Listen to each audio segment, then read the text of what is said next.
अस्सलाम वालेकुम। आज इस वीडियो में हम डिस्कस करेंगे ये आपका एड मैथ्स का फेब मार्च 2026 का पेपर है एंड इट्स पेपर 2। तो सॉल्व किया हुआ होगा, जो पार्ट आपको मुश्किल लग रहे होंगे, जहां पर आपको डिफिकल्टी होगी, वो मैं एक्सप्लेन करता जाऊंगा, तो इंशाल्लाह आपको समझ में आ जाएगा अगर आप कहीं स्टक हो रहे हैं तो। ठीक है, तो स्टार्ट करते हैं। Question number 1, the function F of X defined by 2x square minus 6x plus 4 for all real values of X. Write F of X in the form of A X plus B whole square plus C. आपके पास दो option हैं, या तो आप comparing coefficient भी कर सकते हैं, या फिर हम जो वो स्टेप करते हैं कि एक्स के कोफिशिएंट को हाफ किया, उसका स्क्वायर किया, उसको ऐड भी किया, सब्ट्रैक्ट भी किया, मैंने यहाँ पर उसको अप्लाई किया है। सबसे पहला काम ये होता है कि जो आपका स्क्वायर का कोफिशिएंट है इसको 1 होना चाहिए। अब क्योंकि यहाँ पे 2 था तो मैंने इस पूरे में से 2 को ले लिया कॉमन, ये कॉमन आ गया। जब 2 कॉमन हुआ तो ये आया एक्स स्क्वायर, ये बना -3x और ये आ गया +2। अब x का कोफिशिएंट क्या है? -3। -3 को आपने डिवाइड बाई 2 किया और आपने उसका स्क्वायर किया तो ये आता है 9/4। 9/4 को हमने ऐड भी किया और सब्ट्रैक्ट भी किया। ये हमारा कंप्लीटिंग स्क्वायर में लेके जाने का मेथड है। जो प्लस वाला पार्ट होगा ये बन जाएगा आपका a माइनस बी का होल स्क्वायर। ये कैसे बनता है? देखिए, एक्स स्क्वायर किसका स्क्वायर है? एक्स स्क्वायर है एक्स का स्क्वायर। 9/4 किसका स्क्वायर है? 3/2 का। और साइन आता है हमेशा मिडिल वाला, तो प्लस वाला हमेशा आइडेंटिटी में यूज होगा, नेगेटिव वाला अपने वहीं पर मौजूद है। यहां पर हमने लिया एलसीएम, तो 4 2 8, -9 + 8 इज -1/4। 2 से इसको मल्टीप्लाई कर दिया तो ये आगे 2 से ब्रैकेट मल्टीप्लाई हो जाएगा, और जब 2 मल्टीप्लाई होगा 1/4 के साथ तो ये आएगा 1/2। ये पहले पार्ट का कंप्लीट आंसर हो गया। ठीक है, फाइंड द रेंज। अब रेंज क्या होगा? अगर हम इसको ऑब्जर्व करें तो ये हमारे पास एक हैप्पी फेस है जिसका टर्निंग पॉइंट क्या है? 3/2 एंड -1/2। तो अगर मैं इसका ग्राफ स्केच करूं तो इसका ग्राफ हमारे पास एक हैप्पी फेस बनेगा, ये ग्राफ बनेगा। ठीक है, हैप्पी फेस ग्राफ बनेगा। और जो टर्निंग पॉइंट हमारे पास है दैट इज 3/2 एंड -1/2। अब जो ग्राफ है हमेशा -1/2 से ऊपर जाएगा, इस वजह से रेंज हमेशा ग्रेटर देन है -1/2 से। The function g is defined by g of x is 2x square minus 6x plus 4। ये वही आपका फंक्शन है g का। ठीक है, सेम फंक्शन होता है। और यहां पर कह रहा है x should be lesser than equal to k। ये क्वेश्चन 1 मार्क का आता है। अगर आप कॉन्सेप्ट पे जाते हो तो यहाँ पर कॉन्सेप्ट अप्लाई और होता है 1 to 1 का, कि जिस फंक्शन का इनवर्स पॉसिबल होता है वो 1 to 1 होना मैंडेटरी है। और अगर मैं आपको शॉर्टकट बताऊं तो याद रखिएगा k का आंसर वो होगा जो आपका टर्निंग पॉइंट आंसर होगा। याद रखिएगा इस बात को। ठीक है, the function h is defined by h of x is equals to e power 3x minus 1 for x is less than equal to 0. Given that g of h of x exists, find g of h of x.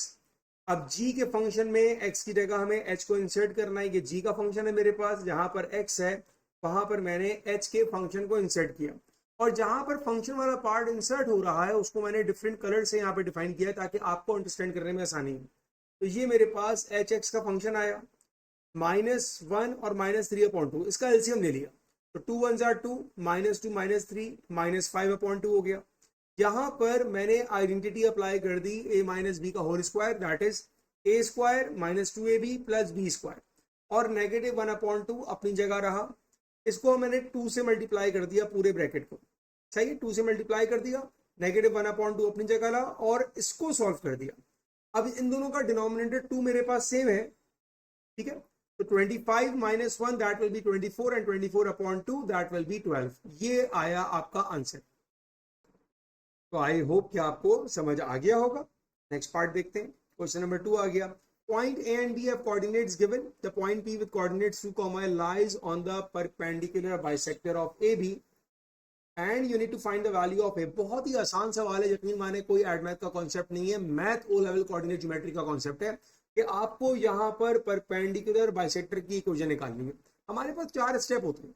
सबसे पहले A B का bisector चाहिए, तो आप A B का निकाले mid point.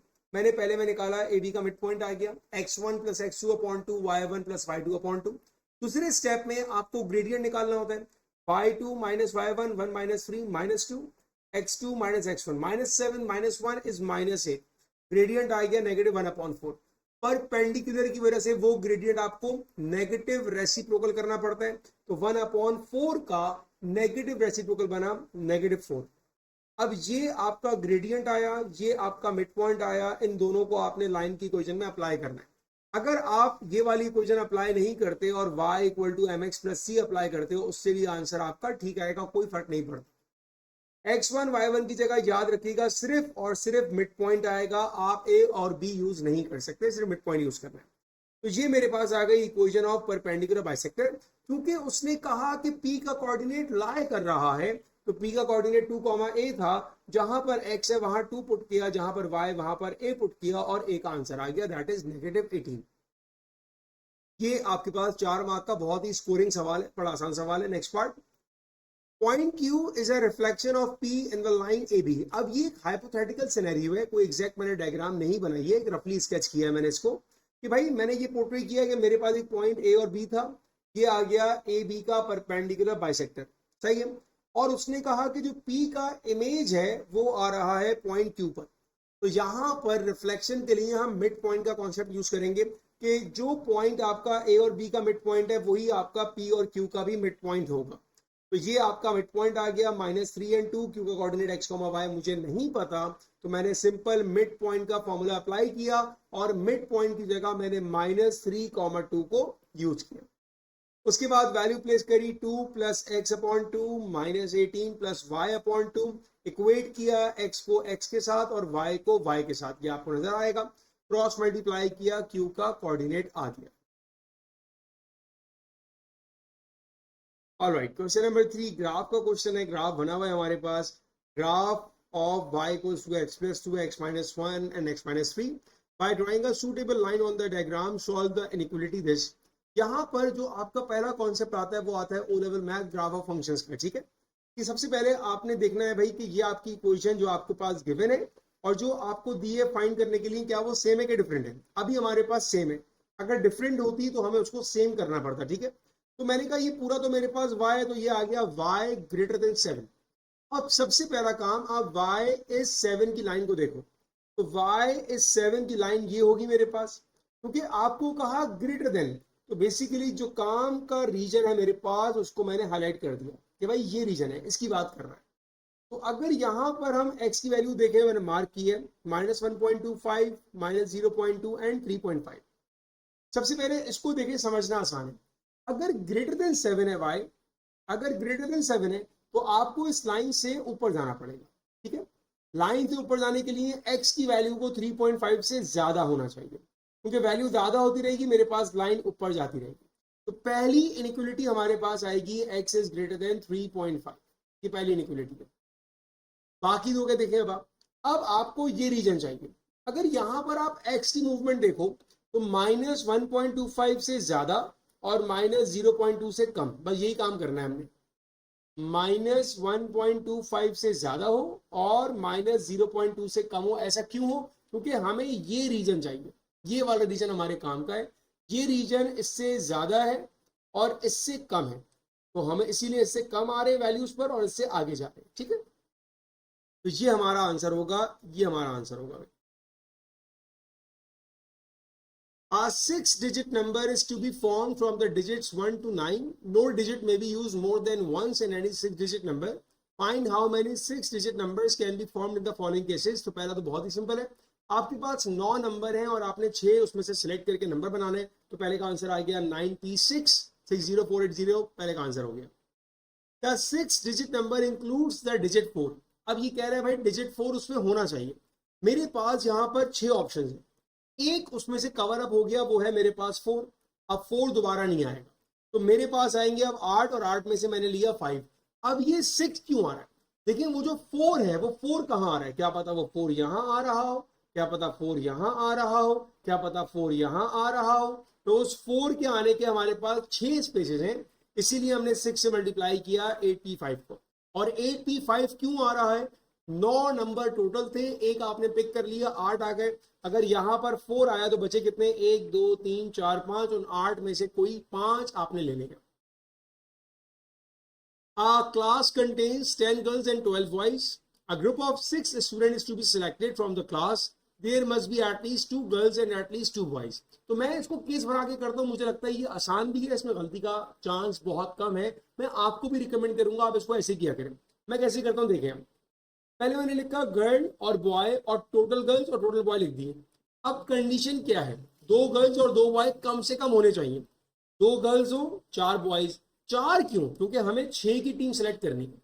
तो अगर 2 गर्ल्स आ गई, 4 की जगह बची 4 बॉयज आ गए, 3 गर्ल्स हुई 3 बॉयज हो गए, 4 गर्ल्स हुई 2 बॉयज हो गए। अब कोई केस नहीं आएगा, क्योंकि अगर आपने 5 गर्ल करके 1 बॉय किया तो आपने इस कंडीशन को वो कर दिया, गलत कर दिया। तो हमारे पास ये बनेंगे केसेस। अब टोटल 10 गर्ल्स थी, 2 ली, तो ये आ गया मेरे पास 10 कॉम्बिनेशन 2। 12 बॉयज थे, 4 लिए, ये आ गया 12 कॉम्बिनेशन 4। 10 गर्ल्स थी, 3 ली, 10 कॉम्बिनेशन 3। 12 बॉयज से 3 लिए, 12 कॉम्बिनेशन 3। 10 4 10 combination 4, 12 2 12 combination 2। तो आपका काम प्रेजेंटेबल भी बहुत अच्छा हो जाता है इस तरह। और अगर कोई एरर होता है तो उसको आइडेंटिफाई करना बड़ा आसान होता है। ठीक है, ये आपका आंसर आ गया, तीनों को आपने एड अप कर दिया। Diagram shows are designed for a badge. ABC is an equilateral triangle with side X. The arcs BCC and AB are parts of the circle with center ABC. Write down the size of angle ABC. क्योंकि equilateral triangle है, सारे angle आपके पास 60 degree के होते हैं। क्योंकि answer in terms of pi देना है तो मैंने लिख दिया भाई पाई अपॉन 3। सिंपल, 1 मार्क का आंसर है। The area of the badge is 2 under root pi minus root 3 find x. Okay बेटा, अब देखिए हम एरिया निकालेंगे कैसे, पहले एक दिमाग में स्ट्रेटेजी लेकर आते हैं। मैं अगर अपने पास क्या करूं, अब देखिएगा, मैं ये निकालता हूं एरिया ऑफ दिस सेक्टर। इस सेक्टर का एरिया आ गया। इस सेक्टर के एरिया में से अगर मैं ये ट्राइंगल का एरिया माइनस कर दूं तो ये सेगमेंट बनेगा जिसको मैंने वाई बोला हुआ है। तो मैंने ये वाई का एरिया निकालना है। अब जो वाई यहां होगा वही वाई यहां होगा, वही वाई यहां होगा। तो y कौन सा वाला पार्ट है पहले समझे बेटा, y सिर्फ ये वाला पार्ट है, ये पार्ट y है, इसको y बोला है। ये कैसे निकाल रहा हूं दोबारा सुनो। ये मैंने निकाला एरिया ऑफ सेक्टर, और इसमें सिर्फ मैं एरिया ऑफ ट्राइंगल माइनस कर दूंगा तो ये वाला पार्ट आ जाएगा। तो उस y का पहले एरिया निकाल के और उस y के एरिया को एरिया ऑफ ट्राइंगल में अगर हम ऐड कर दें तो पूरे शेप का एरिया आ जाएगा। तो जब भी आप सर्कुलर मेजर करो ना तो पहले दिमाग में स्ट्रेटेजी बिल्डअप करो कि यार करना क्या है। स्टार्ट मत कर दो एकदम से रैंडम, नहीं, पहले स्ट्रेटेजी बनाओ करना क्या है। अब हमें पता है कि हमें क्या करना है, हमें एरिया ऑफ ट्राइंगल निकालना है, हमें एरिया ऑफ सेक्टर निकालना है और दोनों को हमें सेपरेट करना है, ये हमारा काम है। एरिया ऑफ ट्राइंगल के लिए हम अप्लाई करेंगे हाफ ए बी साइन सी, क्योंकि उसने हमें साइड दी हुई है एक्स और एंगल हमारे पास है पाई ओवर 3। तो एरिया ऑफ ट्राइंगल हमारे पास आ गया 1/2 ए बी साइन सी, सही है। एरिया ऑफ सेक्टर आएगा 1/2 आर स्क्वायर थीटा, ये आ गया एरिया ऑफ सेक्टर। अब वो जो y वाला सेगमेंट था वो कैसे निकालना था, एरिया ऑफ सेक्टर में से एरिया ऑफ ट्राइंगल माइनस करके ये y निकालेंगे, यही काम मैं कर रहा हूं। एरिया ऑफ सेक्टर ये आ गया, एरिया ऑफ ट्राइंगल ये आ गया, इन दोनों को माइनस किया, सही। अब ये मैंने इसी फॉर्म में छोड़ दिया, इसको आगे सॉल्व नहीं किया। अब आप देखें डायग्राम को, मेरे पास ये वाला एरिया आ गया, मेरे पास ये वाला एरिया आ गया और मेरे पास ये वाला एरिया आ गया। जब इन तीनों एरियाज को मैं ट्राइंगल के साथ ऐड करूंगा तो पूरे शेप का एरिया आ जाएगा। ये बनेगा हमारा एरिया ऑफ द बैच। कि भाई आपके पास एरिया ऑफ ट्राइंगल में आपने इन तीनों को ऐड कर दिया, देखो 3 से मल्टीप्लाई किया मैंने क्योंकि 3 बार मेरे पास y नजर आ रहा था, और इसको सिंप्लीफाई किया और एरिया ऑफ द बैच जो आपको दिया था उसको यहां पर प्लेस कर दिया। और उसके बाद मैंने सिंप्लीफिकेशन स्टार्ट करी, सिंप्लीफाई किया। सिंप्लीफिकेशन आपने सिंपल क्या करना है, क्रॉस मल्टीप्लाई करना है, रूट की वैल्यूज को एक साथ रखा है, एक्स को आपने अलग किया, जो हमारा सिंपल अलजेब्रा का होता है सब्जेक्ट मेकिंग, वो मैंने काम स्टार्ट किया। और एक्स का आंसर आ जाएगा +-2 लगाएंगे पहले हम, और फिर हम कह देंगे भाई एक्स इज इक्वल टू +2। क्योंकि एक्स हमारे पास लेंथ है, लेंथ नेगेटिव नहीं हो सकती, इसलिए उसका आंसर पॉजिटिव होगा। Diagram shows part of the graph y equals to 1 plus 10 half x where x is measured in degrees. Okay, x हमारे पास डिग्री है भाई, ठीक है जी। तो पहला काम तो मैं ये करता हूँ, मैंने यहाँ पर उसको रेडियन में किया हुआ था, डिग्री कर लेते हैं उसको। अच्छा, तो 10 का हमारा पीरियड होता है वो होता है 180, 180 डिवाइडेड बाई बी, ये जनरल इक्वेशन होती है, ठीक है। तो हमारे पास क्या बनेगा भाई, 180 डिवाइडेड बाई बी, बी क्या है हमारे पास 1/2, बी वो नंबर होता है जो एक्सेल लिखा होता है। तो इसका जो पीरियड बनेगा दैट विल बी 360 डिग्री, ये हमारे पास पहले पार्ट का आंसर आ जाएगा, ठीक है। ओके, अब इसने आपसे कहा, ये पहले पार्ट का आंसर हो गया, write down the equation of asymptote A.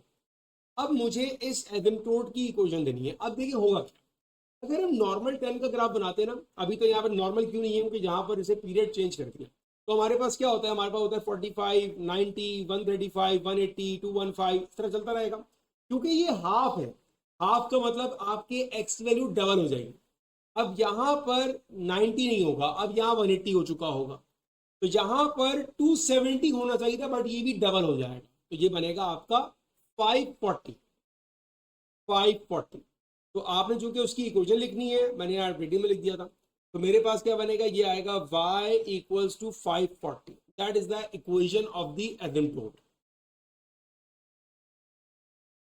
On the axis below sketch the graph of y equals to 3 cos 2x plus 1 minus 180 से लेके प्लस 180। अब देखें ये 2x है, इसका मतलब ये हुआ कि आपको 1 से लेके 0 से लेके 180 में एक कंप्लीट कर्व नजर आएगा, क्योंकि 360 में आपको 2 बार नजर आना चाहिए। तो cos की हमारी वैल्यूज क्या होती है, पहले प्लॉट करते हैं इसको। एक्सिस ऑफ करके हमारे पास 1 आया, ठीक है।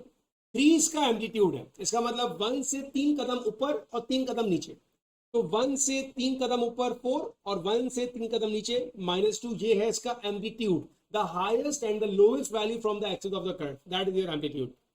अब आपके पास कॉस का बिहेवियर क्या होता है, highest 0, lowest 0, highest, highest 0, lowest 0, highest, ये कॉस की वैल्यू का पैटर्न है, सही है। और आपने तमाम पॉइंट्स को कनेक्ट कर दिया, इजी ग्राफ बन गया। A ship is sailing with a speed v kilometers per hour. The sailing cost per hour is given by this. Find the speed that makes c a minimum.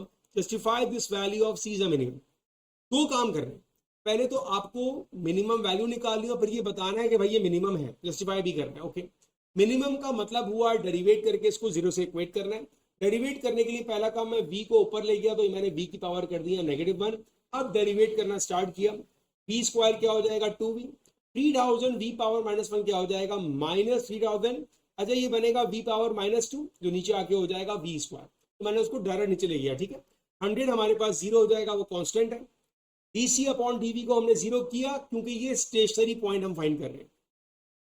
ये यहाँ पर आगे plus हो जाएगा, plus कर दिया, v वहां आगे क्यूब हो जाएगा, तो v cube 1500, cube root apply कर दिया दोनों साइड पर मैंने, तो मेरे पास v का आंसर आ गया 11.45, ठीक है ना। अब उसने कहा जस्टिफाई करो कि यार ये मिनिमम है। जस्टिफाई का काम हमारा फर्स्ट डेरिवेटिव से होगा।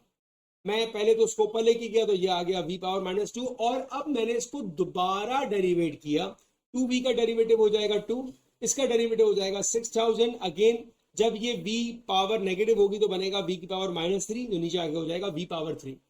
जब v की जगह आप लिखोगे 1500, क्योंकि v क्यू 1500 है, तो इसका आंसर मेरे पास पॉजिटिव आ रहा होगा। इसको मैंने आगे कैलकुलेट नहीं किया, मैंने लिखा भाई ये ग्रेटर देन 0 होगा, तो भाई ये मेरे पास मिनिमम वैल्यू फंक्शन है। ये जस्टिफिकेशन में सेकंड डेरिवेट आपको करना था। Hence find the minimum sailing cost for a journey of 150 kilometre. अब यहाँ पर एग्जामिनर ने डायरेक्ट आपको वैल्यू नहीं दी है, कुछ ना कुछ आपको एक मिक्स वर्किंग करनी पड़ेगी। क्या मतलब हुआ इस बात का, देखें हमारे पास c की एक एक्सप्रेशन है, इक्वेशन दी उसने हमें, हमने v निकाल लिया, हमने v को यहाँ पर पुट किया, जो v हमारा मिनिमम था, तो हमारे पास कॉस्ट जो आ रही है दैट इज 493.11, लेकिन ये पर आवर की कॉस्ट है। अब यहाँ पर उसने डिस्टेंस दिया और कहा मिनिमम सेलिंग कॉस्ट बताओ। अगर आप अपनी कॉस्ट की इक्वेशन देखो तो यहाँ पर कहीं पर भी डिस्टेंस नहीं आ रहा है, सही है ना। तो अब आपने क्या किया भाई, अब आपने अपने पास जो कॉस्ट निकाली, ये निकाली 1 आवर की। अब आपने निकाला अपने पास टाइम, टाइम क्या है डिस्टेंस अपॉन स्पीड, क्या आ गया भाई 150 / 11.45, 13.1 आवर आ गया। और आपके पास जो कॉस्ट थी ये 1 आवर की आ रही थी। हमें कैसे पता कि ये 1 आवर की थी, क्योंकि हमें दिया हुआ है भाई कि हमारे पास जो स्पीड है that is v kilometres per hour. तो हमारे पास जो कॉस्ट आई थी वो 1 घंटे की आई थी। हमने देखा 150 किलोमीटर के लिए कितने आवर्स चाहिए होंगे, तो भाई हमें चाहिए 13.1 आवर्स। अब आपने 13.1 को मल्टीप्लाई करना है 493.11 से, तो आपके पास आएगी कॉस्ट दैट इज $6460। ये काम करना था। तो यहाँ पर अक्सर बच्चों की कंफ्यूजन क्या है कि भाई हमारे पास ये जो टाइम है इसको हम यहाँ कहाँ प्लेस करें, तो टाइम यहाँ प्लेस नहीं होगा, आपको टाइम निकालना पड़ेगा by using distance equal to speed multiply by time, ठीक है। A circle has center -2, 0 and radius 5. A line of equation y equals to 2x plus k, where k is a constant. That line doesn't meet the circle. Find the set of possible values of k। Okay, सबसे पहले तो हम circle की equation निकालते हैं। Circle की हमारे पास equation ये होती है बेटा, ठीक है। यहाँ पर h की जगह माइनस माइनस प्लस 2 हो जाएगा, y 0 एंड r इज 5 का स्क्वायर 25। अब जो y है उस y की जगह मैंने अपनी इक्वेशन को सब्स्टिट्यूट किया, ठीक है, सिंप्लीफाई किया, इसको आइडेंटिटी एक्सपेंड करी यहाँ पर, और मेरे पास ये आ गई क्वाड्रेटिक इक्वेशन। अब हमारी यहाँ पर कंडीशन क्या है, the line doesn't meet the circle. इसका मतलब b square minus 4ac lesser than 0। यहाँ पर सर्कल्स कनेक्ट कर गया क्वाड्रेटिक के साथ, और हमने कंडीशन लगाई, सिंप्लीफाई किया, हमारे पास के आंसर्स आ रहे हैं, ठीक है ना। इसके बाद जो ये आंसर्स आपको नजर आ रहे हैं ना, ये है हमारे पास कैलकुलेटर के आंसर। अब क्योंकि ये ग्रेटर देन 0 है, यहाँ पर एक रफली आइडिया आपके दिमाग में होना चाहिए भाई। अगर हमारे पास ये के स्क्वायर है और ये पॉजिटिव है, इसका मतलब मेरे पास एक हैप्पी फेस बन रहा होगा, ठीक है। तो मैं एक रफली मार्क कर रहा हूं यहाँ पर, दैट इज रफली। उसमें मेरे पास एक वैल्यू आ रही है 4 माइनस 5 अंडर रूट 5, और एक आ रही है 4 प्लस 5 अंडर रूट 5। हमारा जो टारगेट है that is greater than 0। Greater का मतलब हुआ we need to go outside the curve, ये वाला पार्ट है। तो इस पार्ट के लिए x की वैल्यू को इससे कम होना चाहिए और इससे ज्यादा होना चाहिए। तो इससे ज्यादा है इसलिए ग्रेटर आ रहा है, और इससे कम है इसलिए लेसर आ रहा है। ये इसके पीछे लॉजिक।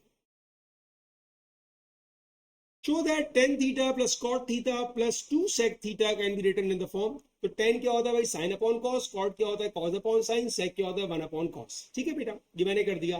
फिर मैंने क्या किया, मैंने cos के टर्म्स को एक साथ लेकर आया, तो sin थीटा और 2 cos थीटा एक साथ आ गया, cos theta upon sin theta अपनी जगह। फिर मैंने यहाँ पे ले लिया LCM, sin थीटा मल्टीप्लाई होगा, so it is sin square theta plus 2 sin theta, cos theta into cos theta is cos square theta. मैंने साइन को और कॉस को एक साथ लिख दिया, ठीक है, और ये अलग लिख दिया मैंने। फायदा ये हुआ कि ये बन गया 1, 2 साइन थीटा अपनी जगह, और ये हमें प्रूव करना था। तो ये हमारे पास पहले पार्ट का आंसर आ गया। नेक्स्ट पार्ट में इक्वेशन हमारी सेम है, चेंज क्या है, जहां थीटा है वहां पर अब 2x है। तो हमारे पास भी जो प्रूफ दैट इसका आया था, देखिए मैंने थीटा की जगह 2x पुट कर दिया। 1 प्लस 2x इक्वल टू 0 हो गया, 2 sine 2x equal to -1 sine 2x equal to -½ ये हो गया। कीप इन माइंड कि जब 2x होता है तो हमारी रेंज मॉडिफाई हो जाती है। x था -180 से लेके +180, लेकिन 2x हो जाएगा -360 से लेके +360 तक, क्योंकि साइन मेरे पास नेगेटिव है। साइन नेगेटिव कहाँ होगा, क्वाड्रेंट 3 और 4 एक्टिव हो चुके हैं मेरे पास, ठीक है। साइन इनवर्स किया, अल्फा आ गया मेरे पास 30। अब क्लॉकवाइज मूवमेंट भी है, एंटी क्लॉकवाइज मूवमेंट भी है, क्योंकि हमारे चारों क्वाड्रेंट एक्टिव है। उन चारों में हम जाएंगे खाली 3 और 4 में, ठीक है। तो ये मैंने दो अलग अलग बना दी डायग्राम्स। एक मेरे पास है ये एंटी क्लॉकवाइज, जहां पर हमारा थीटा पॉजिटिव होता है, और एक है क्लॉकवाइज। तो हमारे पास जो कि क्वाड्रेंट 3 और 4 ही एक्टिव है। तो जब हम क्लॉकवाइज मूव करेंगे तो पहला क्वाड्रेंट तो हमारे पास आएगा -30, और ये आ जाएगा -150, क्योंकि क्वाड्रेंट हमारे 3 और 4 है, साइन नेगेटिव है। जब हम एंटी क्लॉकवाइज मूव करेंगे तो यहां से यहां तक 180 plus 30 it's 210, and 360 minus 30 it's 330। ये हमारे आंसर्स आ रहे हैं। ये भी फाइनल आंसर्स नहीं है, ये सारे आंसर्स हमारे 2x के, और x निकालने के लिए 2 इन चारों से डिवाइड किया जाएगा, तो ये हमारे x के फाइनल आंसर्स बनेंगे, ठीक है। Solve the equation 3 sec x minus 1 equals to 10 square x minus 1, where x is the radians, -1 से लेके 3। तो 3 sec x minus 1 मैंने 10 को ब्रेक कर दिया। अब यहां पर आइडेंटिटी कौन सी अप्लाई की भाई, हमें पता है that 1 plus 10 square theta equal to sec square theta. तो 10 स्क्वायर क्या हो जाएगा भाई, 10 square theta is sec square theta -1। तो ये मैंने यहां पर आइडेंटिटी को यूज किया, क्योंकि x-1 एंगल था, बार बार लिखना पड़ रहा था, उसको मैंने रिप्लेस कर दिया किससे, y से। तो जहां पर भी है x-y है वो मैंने y कर दिया। ये मैंने खाली आसानी के लिए किया, अगर आप ना भी करो तो उससे आंसर फर्क नहीं पड़ेगा, बट मेक श्योर कि आप इसको तो अगर सब्स्टिट्यूशन कर रहे हो तो एंड पे आपका मेन आंसर y नहीं है, एंड पे आपका मेन आंसर x है। ये हम खाली इसलिए कर दें ताकि हमारा क्वेश्चन आसान हो जाए। तो मेरे पास ये y, मतलब मैंने y को पुट किया, फिर यहाँ पर sec y कॉमन लिया, अंदर बचेगा sec y -3, sec y equal to 0, एक इक्वेशन यहाँ से, sec y -3 इक्वल टू 0, एक इक्वेशन यहाँ से। फिर मैंने sec को कन्वर्ट किया cos में, तो 0 पे, तो sec को जब cos में करेंगे तो यहाँ पर मेरे पास क्या हो जाएगा, cos 0 इक्वल्स टू, ये हो जाएगा मेरा अनडिफाइंड हो जाएगा, ठीक है ना। अनडिफाइंड क्यों होगा, देखिए 0/1 है, जब आप इसको फ्लिप करोगे तो 1/0 हो जाएगा, तो इसका आंसर तो अनडिफाइंड हो जाएगा, हमारा खत्म हो जाएगा। अब यहाँ पर आते हैं, यहाँ पर बनेगा cos y इक्वल टू 1/3। यहाँ पर आपके क्वाड्रेंट्स कौन कौन से क्वाड्रेंट होंगे 1 और 4, क्योंकि हमारा जो cos है वो पॉजिटिव है और cos पॉजिटिव होता है फर्स्ट में और फोर्थ में।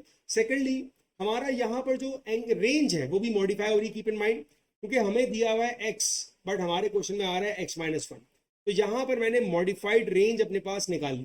ठीक है बेटा, अब 1.23 हमारे पास क्वाड्रेंट 1 और 4 एक्टिव हुआ है और हमारी रेंज इसमें है।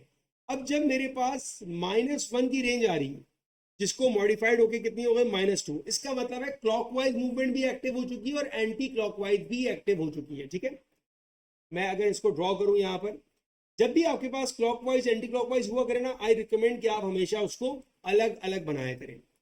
तो हमारे पास है फर्स्ट एंड फोर्थ।